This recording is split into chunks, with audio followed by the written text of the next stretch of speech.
कहानी की शुरुआत में एक आदमी को दिखाया जाता है जो कि एक जंगल में खाने के लिए मशरूम इकट्ठा कर रहा था। लेकिन जब वो उस जंगल के और अंदर जाता है तभी उसके सामने एक बहुत ही बड़ा स्नेक आ जाता है, जिसको देखकर वो आदमी भागने लगता है। लेकिन फिर वो एक पेड़ से टकरा कर वहीं पर बेहोश हो जाता है। इसके बाद अगले सीन में हम जैक, हेनरी और इमाइला नाम के तीन दोस्तों को देखते हैं जो कि गाड़ी से होकर उसी जंगल में जा रहे थे ताकि वे सब जंगल में जानवरों की फोटो क्लिक कर सकें, क्योंकि वो सभी वाइल्ड लाइफ फोटोग्राफर होते हैं। अब इसके कुछ देर के बाद वे लोग उस जंगल में पहुंच गए थे। तभी उनकी नजर वहां के एक पुराने से स्टैचू के ऊपर जाती है और वे लोग उसको देखने के लिए गाड़ी से उतरकर उसके पास जाते हैं। वहीं इमाइला अब उस स्टैचू की फोटो क्लिक करने लगी थी, लेकिन तभी अचानक से उसके सामने एक बड़ा सा स्नेक आ जाता है। अब इसलिए उसे देखते ही वो तीनों जल्दी से वहां से भागकर अपनी गाड़ी में बैठ जाते हैं और वो स्नेक भी अब गाड़ी के बाहर से उन्हें देखने लगा था। तभी हेनरी एक कपड़े से उस स्नेक का मुंह ढक देता है और जैक से जल्दी से गाड़ी चलाने के लिए कहता है। फिर जैक भी जल्दी से गाड़ी स्टार्ट करके वहां से भागने लगता है। लेकिन हम देखते हैं कि उस स्नेक का इंटेलिजेंस काफी ज्यादा था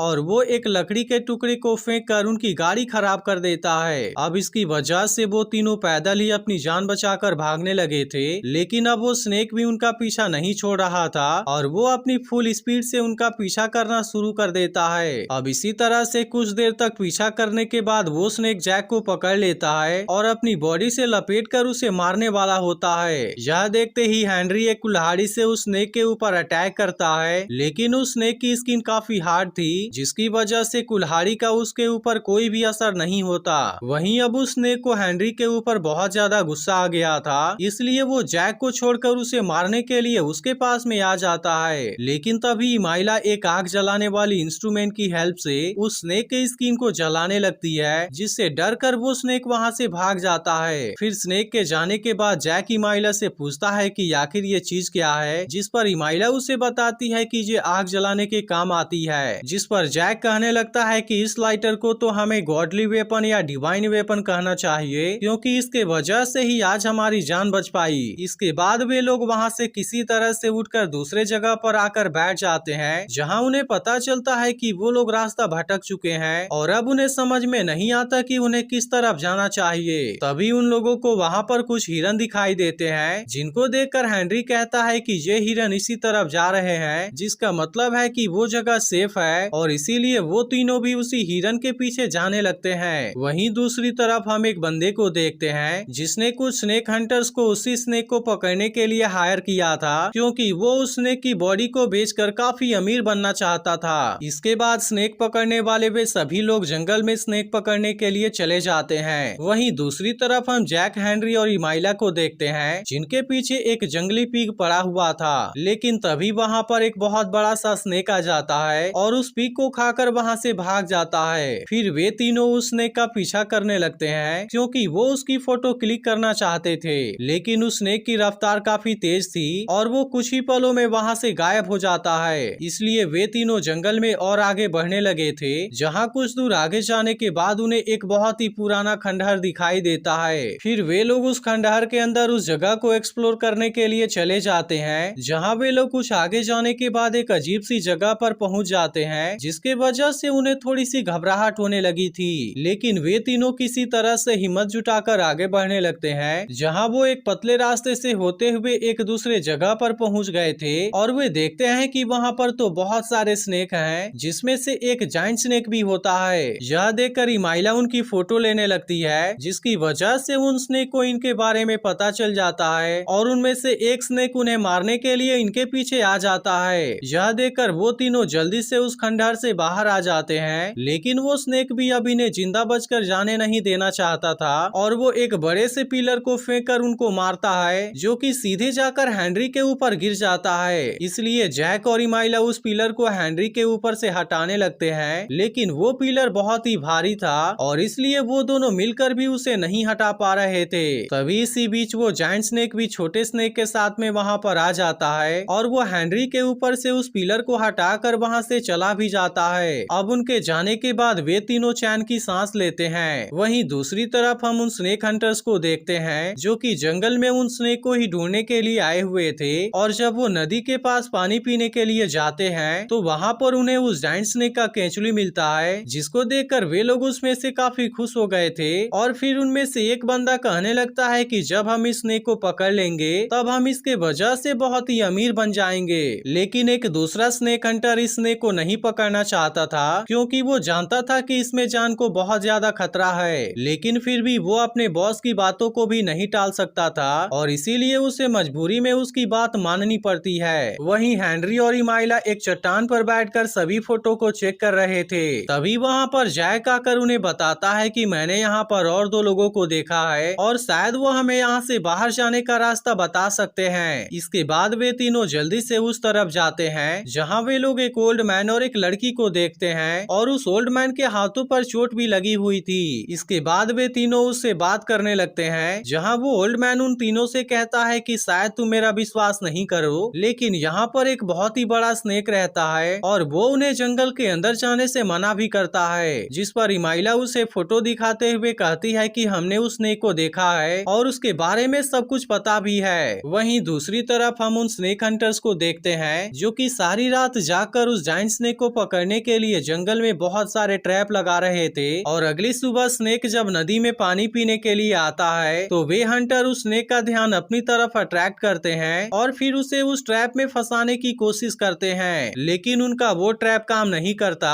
इसलिए अब उन हंटर्स को लगने लगता है कि उनका आखिरी समय आ गया है। लेकिन तभी वो जायंट स्नेक उन हंटर्स को बिना नुकसान पहुंचाए वहां से चला जाता है। अब इसलिए यह देखकर उन हंटर्स को कुछ भी समझ में नहीं आता। जिसके बाद हम देखते हैं कि उन हंटर्स को कोई आवाज सुनाई देती है और जब वो उस आवाज को छुप कर देखते हैं तो उन्हें जैक, इमाइला और बाकी लोग दिखाई देते हैं जो कि उसी जायंट स्नेक के बारे में बातें करते हुए आगे की तरफ जा रहे थे।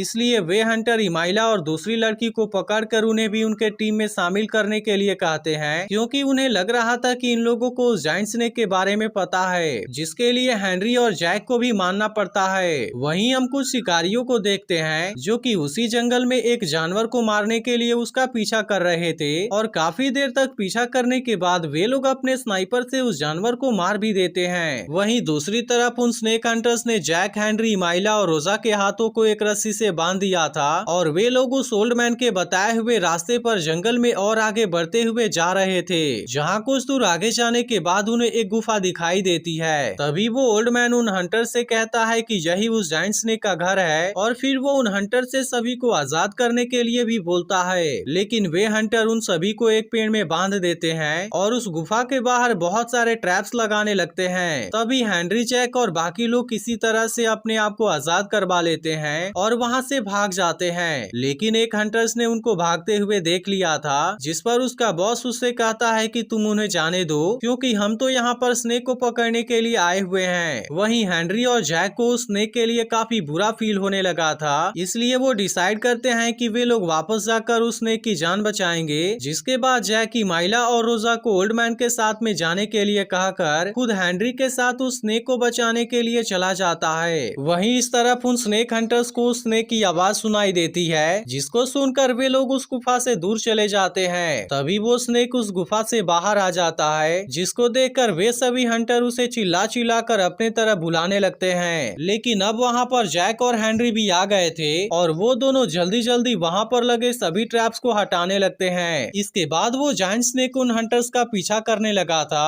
और उनका पीछा करके उनमें से एक हंटर्स को मार भी देता है। लेकिन वो स्नेक अब इतने में भी नहीं रुकता और वो उनके बॉस के ऊपर भी अटैक कर देता है, जिससे कि उनका बॉस एक पेड़ से टकराकर बेहोश हो जाता है। फिर वो स्नेक उनमें से एक और हंटर को पकड़कर उसे अपने गुफा में लेकर चला जाता है। तभी जैक और हेनरी को वो बॉस बेहोश पड़ा हुआ दिखाई देता है, इसलिए वे दोनों उसे बचाते हुए अपने साथ लेकर आ जाते हैं। और जब उस बॉस को होश आता है तो सभी उसके ऊपर काफी गुस्सा होने लगते हैं और उसे बहुत भला बुरा भी कहने लगते हैं। मगर अब इन लोगों ने उस जंगल से बाहर निकलने का डिसाइड कर लिया था और वे सब वहाँ से जाने लगते हैं। लेकिन तभी अचानक से इमाइला को एक जहरीला कीड़ा काट लेता है, जिसकी वजह से उसे बहुत ज्यादा दर्द होने लगा था। मगर उस बॉस को जहर के बारे में काफी अच्छी नॉलेज थी और वो कुछ पिल्स को एक कपड़े में लपेट कर इमाइला के पैरों में बांध देता है, जिससे कि उसे काफी अच्छा फील होने लगा था। इसके बाद वे लोग फिर से यहाँ से आगे बढ़ते हुए जाने लगे थे और वे लोग अब उस जगह पर पहुँच गए थे जहाँ पर उस स्नेक का केंचुली था। इसलिए जैक उस केंचुली का एक हिस्सा फाड़ कर अपने पास पास में निशानी के लिए रख लेता है। लेकिन अब इसी तरह से आगे बढ़ते हुए काफी रात भी हो गई थी, इसलिए सभी लोग एक जगह पर आग जलाकर बैठकर बातें करने लगते हैं। पर तभी वहाँ पर वो सभी शिकारी भी आ जाते हैं जो कि जानवरों का शिकार करने के लिए जंगल में आए हुए थे। वे शिकारी अब यहाँ पर और भी लोगों को देखकर वहीं पास में भी अपना टेंट लगा लेते हैं। वहीं हेनरी और इमाइला उस बॉस के साथ में बैठकर बातें करने लगे थे, जहाँ पर वो बॉस उन्हें बताता है कि वो एक बुरा इंसान नहीं है और वो सांपों से इसलिए नफरत करता है क्योंकि बचपन में सांप के काटने के कारण उसके भाई की मौत हो गई थी। तभी इसी बीच इसमें से एक शिकारी जैक के हाथ में केंचुली के टुकड़े को देख लेता है और वो ये बात बताने के लिए अपने लीडर के पास में आ जाता है। फिर जब वो ये बात अपने लीडर को बताता है कि मैंने उनमें से एक बंदे के हाथ में एक बहुत बड़ी व्हाइट कलर की लेदर देखी, तो यह सुनकर उनका लीडर उससे पूछता है कि क्या तुम सच बोल रहे हो, जिस पर वो बंदा हाँ में जवाब देता है और उनका लीडर कहने लगता है कि मैंने कुछ र्यूमर सुना है कि इस जंगल में एक व्हाइट कलर की जायंट स्नेक रहती है और अगर ये बात सच है तो हमारे हाथ में जल्दी ही जैकपॉट लगने वाला है। अब अगली सुबह सभी लोग अपने अपने सामान को पैक कर रहे थे। तभी हेनरी नोटिस करता है कि उन शिकारियों का बॉस उन्हें ही घूर रहा है, जिसे देखकर उसे उन पर थोड़ा सा शक होने लगा था और वो ये बात जाकर जैक को भी बता देता है। इसके बाद वे सब वहाँ से जाने लगे थे, लेकिन तभी उन शिकारियों का लीडर उन सभी को रोकते हुए उनसे उस जायंट स्नेक के लोकेशन के बारे में पूछता है, जिस पर वे लोग अनजान बनने का नाटक करते हुए कहते हैं कि आखिर तुम किस बारे में बात कर रहे हो। तभी वो सभी उन्हें जबरदस्ती पकड़कर उनके बैग को चेक करने लगते हैं, जहां उन शिकारियों को उनके बैग में से वो स्नेक की स्किन और कैमरे में उसकी फोटो भी मिल जाती है। यह देखकर उन शिकारियों का लीडर जैक को डराते हुए उस स्नेक का ठिकाना पूछने लगता है, लेकिन जैक उसे कुछ भी बताने को तैयार नहीं था और इसलिए अब उन सभी के बीच में लड़ाई शुरू हो जाती है। लेकिन तभी उसी वक्त उन स्नेक हंटर्स का लीडर हंसने लगता है और कहता है कि जिस चीज के लिए तुम लोग हमसे लड़ रहे हो वो चीज आ गई। तभी वो लोग देखते हैं कि वो जायंट स्नेक उनकी तरफ ही आ रहा है और अब उसके साइज को देखकर वे सभी शिकारी काफी घबरा गए थे, इसलिए सभी लोग अपनी जान बचाकर वहाँ से भागना शुरू कर देते हैं। लेकिन वो स्नेक अब उनका पीछा नहीं छोड़ता और एक एक करके उन सभी शिकारियों को मारने लगता है। वहीं हेनरी और इमाइला भागते भागते बाकी सभी लोगों से अलग हो जाते हैं, इसलिए हेनरी इमाइला को वहीं वेट करने के लिए बोलकर सभी को खोजने के लिए चला जाता है और जल्दी ही उन्हें खोज भी लेता है। लेकिन जब वो सभी एक साथ में वहाँ पर वापस आते हैं तो इमाइला वहाँ पर नहीं होती, क्योंकि वो तो उस स्नेक की फोटो क्लिक करने के लिए उसके पीछे जा रही थी और वो उस स्नेक का एक क्लियर फोटो क्लिक भी कर लेती है। वहीं दूसरी तरफ हम उन शिकारियों के लीडर को देखते हैं जो कि भागते हुए काफी थक गया था और वो एक जगह पर बैठकर आराम करने लगता है। पर तभी वहाँ पर एक दूसरा स्नेक आ जाता है और वो उस लीडर को पेड़ में लपेटकर वहीं पर मार देता है। इधर जैक, इमाइला और सभी लोग जंगल से बाहर निकल गए थे, जहाँ वो सभी बहुत खुश होते हैं और इसी के साथ मूवी यहीं पर एंड हो जाती है। लेकिन अगर आपने पिछले वीडियो को मिस कर दिया हो तो लेफ्ट वाली वीडियो जरूर देख लेना और अगर वीडियो अच्छी लगी हो तो इसे लाइक भी जरूर कर देना।